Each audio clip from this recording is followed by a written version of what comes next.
Oke. Halo, assalamualaikum warahmatullahi wabarakatuh. Waalaikumsalam warahmatullahi wabarakatuh. Gimana kabarnya hari ini? Baik Bu, alhamdulillah. Baik, oke. Nah, sebelum nih Ibu memulai materi yang baru, ada yang ingat gak materi sebelumnya, pertemuan sebelumnya tentang apa? Sosialisasi. Tentang sosialisasi, betul. Nah, jadi kan kalau dalam Ibu Ibu flashback ya. Kalau misalnya dalam proses identifikasi individu itu kan harus melalui namanya sosialisasi. Nah, sosialisasi itu adalah proses apa? Pembelajaran. Pembelajaran, betul. Terus biasanya kalau sosialisasi itu agennya siapa aja sih? Warga, terus masyarakat, lembaga pendidikan, terus ada lagi teman sebaya, terus apa lagi? Lupa Bu. Bisa di teman kerja ya, atau partner kerja. Nah, itu kan materi lalu. Nah, sekarang Ibu mau masuk ke materi baru nih. Nah, ini berhubungan juga sama yang materi sebelumnya yang tadi Ibu ingatkan.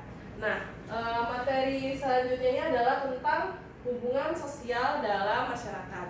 Jadi Ibu di sini tujuan pembelajarannya adalah agar kalian semua nih tahu sih apa sih yang dimaksud dengan hubungan sosial dalam masyarakat. Bentuknya itu seperti apa? Terus faktor-faktor dari pembentuk hubungan sosial itu apa aja? Dan juga syaratnya itu apa aja sih biar bisa terjadi hubungan sosial dalam masyarakat. Nah, jadi mulai nih definisinya. Pengertian dari hubungan sosial dalam masyarakat itu adalah kegiatan yang dilakukan individu atau kelompok untuk saling berinteraksi. Nah, sekarang Ibu tanya, kalau misalnya contohnya kegiatan yang dilakukan individu atau kelompok untuk saling berinteraksi itu seperti apa? Ibu sama muridnya ngobrol. Betul sekali. Contohnya kita sekarang nih, Ibu lagi ngajar, terus kamu sebagai murid mendengarkan dan merespon apa yang Ibu katakan, itu termasuk dalam hubungan sosial. Jadi kalau kayak gitu, ciri-ciri dari hubungan sosial itu apa aja? Dua arah. Ada terjadi komunikasi dua arah atau hubungan timbal balik. Lalu apa ada lagi? Ada tujuan yang ingin dicapai. Ada tujuan yang ingin dicapai. Terus apa lagi? Dapat dimensi waktu, di masa lalu, kini, di masa mendatang. Ya, ada dimensi waktunya juga. Jadi yang namanya hubungan sosial itu, ciri-cirinya itu adalah seperti yang tadi kamu bilang, itu ada hubungan timbal balik. Jadi bukan satu arah aja. Kalau misalnya nih kayak Ibu berdoa sama Tuhan, nah itu termasuk komunikasi satu arah. Tapi nggak bisa dibilang sebagai hubungan sosial karena sifatnya nggak timbal balik, tidak ada yang merespon, ngerti nggak? Jadi kalau misalnya kayak kamu sama Ibu sekarang, itu baru bisa dapat dikatakan sebagai hubungan sosial karena ada responnya, gitu ya. Lalu ada tujuan. Nah, tadi kayak kamu bilang ada tujuan. Jadi kayak Ibu sekarang menyampaikan materi, tujuannya adalah untuk melakukan kegiatan pembelajaran. Dan kamu ikut di sini melakukan ada hubungan sosial dengan Ibu agar bisa mendapatkan ilmu, gitu kan. Kamu merespon apa yang Ibu ajarkan ke kamu. Nah, itu juga kenapa itu bisa disebut hubungan sosial gitu. Jadi ada komunikasi dua arah, ada tujuannya gitu ya. Contohnya seperti kita tadi. Jadi kalau gitu syarat dari hubungan sosial itu apa aja? Ada komunikasi. Adanya komunikasi. Betul. Komunikasi. Komunikasi itu kayak gimana sih? Bisa bayangin nggak? Pemberian dan penerimaan pesan. Nah, iya betul. Jadi komunikasi itu adalah proses penyampaian pesan, gitu ya. Jadi ketika misalnya terjadi proses komunikasi, di situ ada dua pihak, yaitu ada komunikator dan komunikan. Kalau misalnya komunikator itu adalah orang yang memberikan informasi. Contohnya misalnya sekarang Ibu nih, gitu ya. Terus kalau komunikan berarti misalnya siswa, yaitu kamu. Nah, itu ada proses penyampaian informasi di situ. Nah, itu adalah syarat dari terjadinya hubungan sosial. Lalu habis itu ada apa lagi? Kontak sosial. Kontak sosial, betul. Kontak sosial.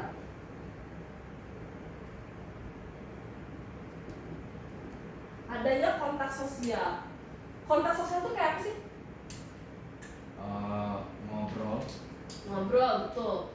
Jadi kontak sosial itu adalah ketika si pelaku dan juga penerima pesan nih itu ketika mereka berinteraksi gitu kan, ada makna yang diberikan gitu ya. Jadi misalnya kayak ibu sekarang nih berinteraksi dengan kalian, di dalam interaksi itu ada makna yang diberikan kalian dan kalian menerima pesan itu.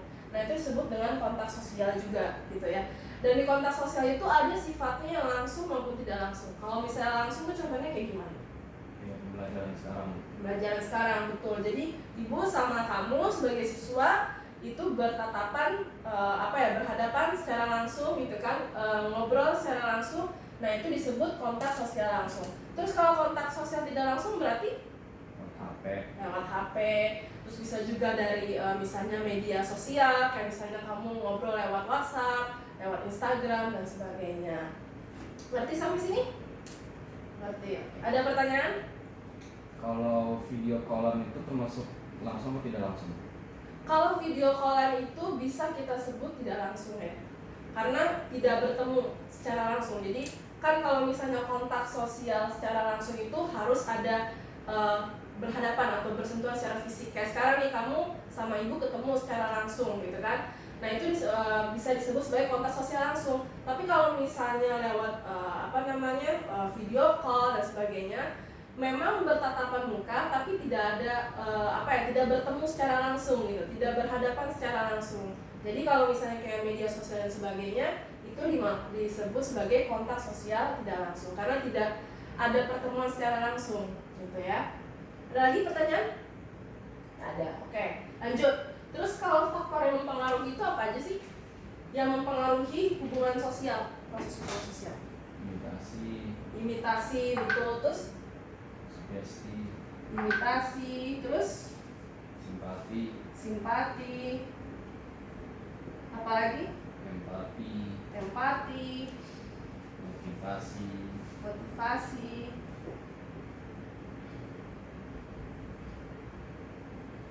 Udah segini aja? Sugesti.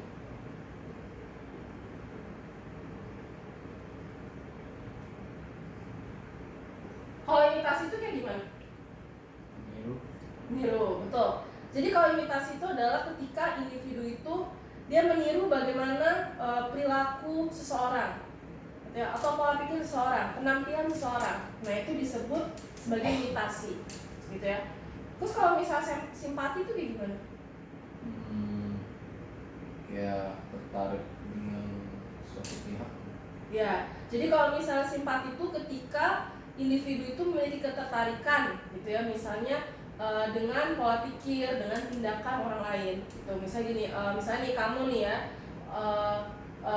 punya teman yang misalnya baik terhadap sesama, sering menolong. Nah kamu merasa wah ini dia tuh baik banget gitu, ini bagus banget perilakunya. Nah itu disebut sebagai simpati. Kalau misalnya empati itu apa? Dia tergerak untuk melakukan sesuatu. Hampir benar. Nah ibu benerin. Jadi kalau misalnya empati itu ketika individu itu bisa menempatkan dirinya seolah-olah dia juga merasakan apa yang dialami orang lain. Misalnya ketika ada misalnya tetangga yang sedang mengalami musibah gitu kan, misalnya meninggal dunia gitu anggota keluarganya. Nah kita bisa merasakan kesedihan mereka gitu, kita merasa empati gitu, kita tahu bagaimana sedihnya mereka. Nah itu termasuk dengan empati. Kalau motivasi apa?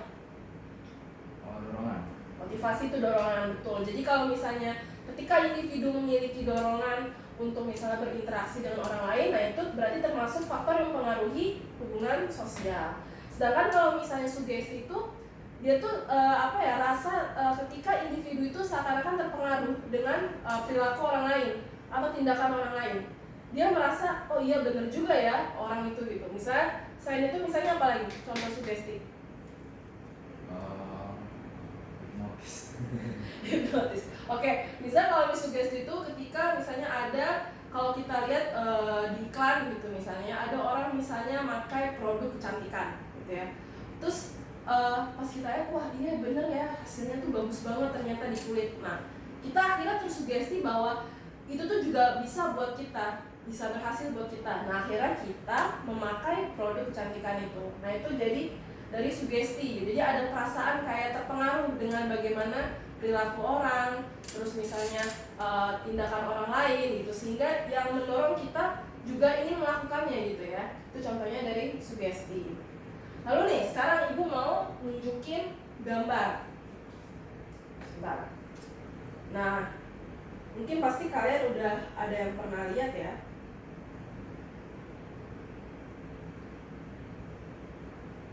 Nah, ini gambar apa? Orang lagi rapat. Ya, kalau gambar satu orang lagi rapat. Kalau misalnya yang kedua gambar Orang diskusi. orang diskusi. Nah, terus lanjut yang gambar ketiga. Ini orang lagi apa? Ngambek-ngambekan. Atau ada pertentangan gitu ya. Ini juga sama ya. Nah, menurut kamu ini termasuk hubungan sosial atau enggak? Iya. Kenapa ini termasuk hubungan sosial? Karena ada pesan yang disampaikan dan bersifat membalik. Nah, iya betul. Jadi contohnya kayak gini kan, ini rapat. Ketika misalnya individu ini rapat atau kelompok ini rapat, mereka akan saling berinteraksi satu sama lain. Dan mereka melakukan penyampaian pesan. Si komunikator menyampaikan pesan dan komunikan menerima pesan. Jadi ada timbal balik di situ. Begitu juga dengan ini, orang lagi ngobrol, sama ya. Ini juga sama, ketika ada orang sedang konflik, sedang berantem. Nah, terus mereka juga saling menyampaikan pesan di sini. Mereka sama-sama memberikan dan juga menerima makna dari satu sama lain, dari antar individu ini. Terus sekarang perbedaannya apa kalau dalam hubungan sosial? Apa bedanya gambar 1, gambar 2, gambar 3 sama gambar 4? Kalau gambar 1 sama gambar 2 itu interaksi sosialnya bersifat positif. Betul. Kalau misalnya gambar 1 sama gambar 2 itu adalah bentuk hubungan sosial yang sifatnya positif. Atau nama lainnya apa? Asosiatif. Asosiatif. Kalau yang kedua? Negatif. Negatif. Atau nama lainnya? Disosiatif. Disosiatif. Jadi dalam hubungan sosial itu ada dua bentuk. Pertama asosiatif dan disosiatif. Kalau asosiatif itu merupakan hubungan sosial yang sifatnya positif. Misalnya kerjasama gitu ya, itu termasuk asosiatif. Kalau misalnya disosiatif nih, seperti gambar yang tadi Ibu tunjukkan, itu adalah bentuk hubungan sosial yang sifatnya negatif. Contohnya itu pertentangan, terjadi konflik gitu ya. Itu termasuk asosiatif dan disosiatif. Oke, sampai sini ada yang mau ditanyakan? Kalau asosiatif dan disosiatif itu contohnya apa aja, Bu? Oke. Selain yang gambar 4 itu. Oke, contohnya apa aja? Contohnya misalnya akomodasi. Pernah dengar apa itu akomodasi? Nah, akomodasi itu adalah proses ketika individu dengan individu atau kelompok dengan kelompok berusaha untuk melakukan penyelesaian terhadap konflik. Nah, itu disebut sebagai akomodasi. Dan akomodasi itu macam-macam. Misalnya ada korsif, terus ada apa lagi? Kalau korsif itu kayak apa? Pemaksaan mungkin. Nah, iya betul. Korsif itu sifatnya memaksa. Lalu ada misalnya mediasi. Kalau misalnya mediasi itu individu yang berkonfliknya atau kelompok yang berkonflik, mereka akan meminta bantuan pihak ketiga untuk membantu menyelesaikan konflik. Dan si pihak ketiga ini itu mereka netral. Lalu ada lagi contoh lain, misalnya adjudikasi. Nah, adjudikasi itu adalah penyelesaian konflik melalui pengadilan. Ya, kalau stalemate itu adalah ketika misalnya yang dua pihak yang berkonflik ini itu sama-sama kuat, sama-sama dominan, sehingga pada akhirnya mereka dituntut untuk bisa mengurangi tuntutan dari masing-masing yang berkonflik ini. Ya, masih banyak lagi kalian bisa baca di buku, ada adjudikasi, korsif, arbitrase. Kalau arbitrase itu sifatnya juga hampir sama kayak misalnya dari adjudikasi, ada pemaksaan sifatnya gitu ya. Terus misalnya ada toleransi. Kalau toleransi ini pihak yang berkonflik mereka akan berusaha untuk mengurangi tuntutan gitu ya. Ada kesadaran gitu kan ya. Lalu misalnya tadi ada apa lagi? Mediasi gitu kan. Kalau mediasi ada pihak yang netral gitu ya. Itu contohnya. Lalu ada apa lagi selain akomodasi? Ada akulturasi. Nah, kalau akulturasi itu adalah proses hubungan sosial yang misalnya ketika adanya dua budaya gitu kan, A dan B itu menyatu, melebur. lalu membentuk budaya baru. Tapi kalau misalnya di akulturasi itu tidak menghilangkan budaya yang lama gitu ya. Misalnya si A ini budaya lama, B budaya baru. Ketika melebur, budaya A ini tetap ada. Contohnya apa? Budaya lama, budaya baru nyatu, tapi budaya yang lamanya tuh nggak hilang.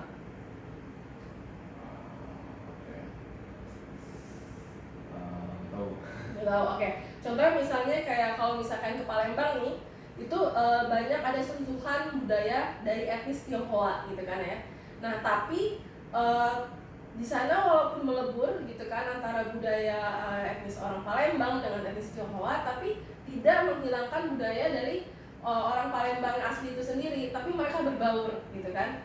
Nah terus misalnya kalau misalnya di Jawa juga misalnya ada budaya dari kerajaan Hindu Buddha gitu kan ya. Sampai sekarang masih bisa kita lihat di peninggalannya, misalnya kayak Candi Borobudur gitu kan, Candi Prambanan. Tapi walaupun ada sentuhan dari misalnya budaya Buddha, Hindu, tapi tidak menghilangkan bagaimana tradisi budaya itu sendiri yang aslinya budaya Jawa. Nah itu contoh dari akulturasi. Kalau misalnya asimilasi, itu ketika budaya A dengan budaya B itu bersatu atau melebur. Nah ini menghilangkan budaya aslinya, jadi memunculkan budaya baru ya. Itu bentuk-bentuk dari hubungan sosial. Ada asosiatif, disosiatif gitu kan ya. Dan contohnya misalnya kerjasama, konflik gitu kan ya. Tapi ada pengelompokan-pengelompokan yang mana yang masuk asosiatif maupun disosiatif. Sampai sini udah mengerti? Udah. Oke. Sekarang Ibu ingin menyimpulkan nih, apakah kalian benar-benar udah ngerti atau belum dengan materi yang Ibu ajarin. Jadi kalau misalnya hubungan sosial itu ada, yang dimaksud hubungan sosial itu apa? Kegiatan melibatkan individu saling berinteraksi. Ya betul, jadi kalau hubungan sosial itu adalah kegiatan yang dilakukan individu atau kelompok untuk saling berinteraksi. Terus syaratnya apa aja tadi? Komunikasi sama sosial. Komunikasi dan kontak sosial. Betul, kalau komunikasi itu adalah penyampaian pesan. Sedangkan kalau misalnya kontak sosial, pertemuan fisik. ya, jadi kalau kontak sosial itu adalah ketika ada makna aktivitas individu atau kelompok yang di dalamnya itu adalah pemberian makna. Kontak sosial dibagi berapa? Dua apa aja? Langsung dan tidak langsung. Langsung dan tidak langsung. Betul. Kalau langsung itu contohnya kayak pertemuan guru mengajar murid. ya betul, kayak Ibu sekarang sama kalian ya, kita ketemu, Ibu ngajari materi, terus kalian juga menerima materi dan kalian memberikan pertanyaan dan misalnya jawaban gitu kan ya, apa ya seperti itu gitu ya. Terus kalau misalnya kontak yang tidak langsung seperti apa? Telepon, betul. Terus apa lagi? Video callan dari media sosial kayak WhatsApp, Instagram, Zoom, itu termasuk kontak tidak langsung. Terus tadi faktor yang mempengaruhi imitasi, simpati, empati, motivasi, dan sugesti. Kalau imitasi itu kayak apa? Meniru orang lain. Betul, imitasi adalah proses ketika individu meniru perilaku orang lain. Kalau simpati? Ketertarikan terhadap pola pikir orang lain. Ya, jadi kalau misalnya simpati itu adalah ketika individu merasa tertarik dengan perilaku atau tindakan orang lain gitu ya. Sedangkan kalau empati? Merasa kalau dia itu berada di posisi orang lain. Ya, empati itu adalah ketika individu bisa menempatkan dirinya seolah-olah dia merasakan apa yang dirasakan oleh orang lain. Kalau motivasi tadi apa? Dorongan. Motivasi dorongan. Dorongan ketika individu mau melakukan interaksi gitu kan ya. Kalau misal sugesti? Pengaruh. Pengaruh. Jadi ketika individu itu terpengaruh dengan ada kecenderungan terpengaruh dengan perilaku atau tindakan orang lain sehingga dia tersugesti untuk melakukannya juga gitu ya. Nah itu tadi faktornya. Terus tadi Ibu barusan nyampein ada asosiatif, disosiatif. Kalau asosiatif itu kayak apa? Kerjasama, betul. Terus akomodasi, betul. Kalau disosiatif? Persaingan tidak sehat. Nah, terus sekarang Ibu tanya nih, kalau misalnya persaingan itu bisa disosiatif aja atau bisa juga masuk asosiatif? Bisa dua-duanya. Bisa dua-duanya. Kenapa bisa dua-duanya? Ya kalau persaingannya enggak kalau persaingannya sehat ya bisa sesuai. Ya betul. Jadi kalau misalnya persaingannya sehat, itu ya misalnya kayak orang kompetisi apa, sepak bola misalnya, itu bisa masuk asosiatif gitu kan ya. Tapi kalau misalnya persaingannya itu tidak sehat, saling menjatuhkan, nah itu bisa masuk hubungan sosial yang disosiatif, ya. Jadi ada yang mau ditanyakan lagi? Nggak ada. Ya, sekian materi yang Ibu sampaikan hari ini tentang hubungan sosial. Nah, untuk Ibu ingin mengetahui lebih lanjut nih apakah kalian sudah memahami atau tidak materi yang Ibu sampaikan, Ibu pingin kalian mengerjakan tugas yang ada di buku LKS halaman 68. Jadi sebelum bel pulang, Ibu minta tugas itu sudah dikumpulkan. Ada pertanyaan terkait tugasnya? Nggak ada. Oke. Sekian materi pelajaran kita hari ini. Kurang lebihnya mohon maaf. Assalamualaikum warahmatullahi wabarakatuh. Waalaikumsalam.